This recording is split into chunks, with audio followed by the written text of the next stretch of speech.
Les faits remontent à vendredi, quand le poissonnier Mohsin Fikri s'est farouchement opposé à la destruction de sa marchandise par la police locale. Devant une foule importante, il monte dans une benne à ordures pour récupérer ses poissons saisis. Le mécanisme de broyage est activé. Il décède de manière tragique. Qui a activé ce mécanisme? Qui est le responsable de ce décès? Et quelles règles ont été violées lors de l'acquisition de son poisson avant sa sortie du port? Et c'est justement à toutes ces questions que tente de répondre l'enquête ouverte par le parquet dans cette affaire qui a défrayé la chronique et qui a suscité une vague d'indignation, de solidarité et de réaction. D'abord, sur instruction royale, le ministre de l'Intérieur se rend à Al-Husseima pour présenter les messages de condoléances et de compassion du souverain à la famille du défunt. Mohamed Hassad promet que des poursuites seraient engagées contre quiconque dont la responsabilité serait établie dans cet incident et avec, je cite, une implication rigoureuse de la loi. L'enquête est depuis engagée et de nouveaux rebondissements apparaissent au fur et à mesure.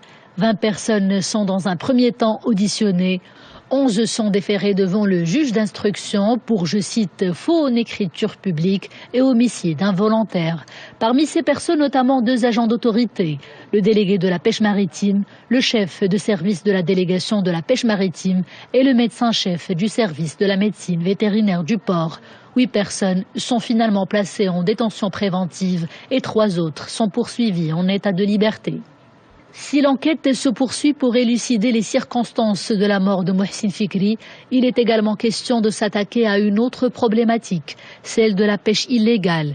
Car, d'après les premiers éléments de l'enquête, le défunt Mohsin Fikri avait acheté de certains pêcheurs du port d'Al-Husseima près d'1 demi-tonne d'espadon, un poisson interdit de pêche pendant cette période.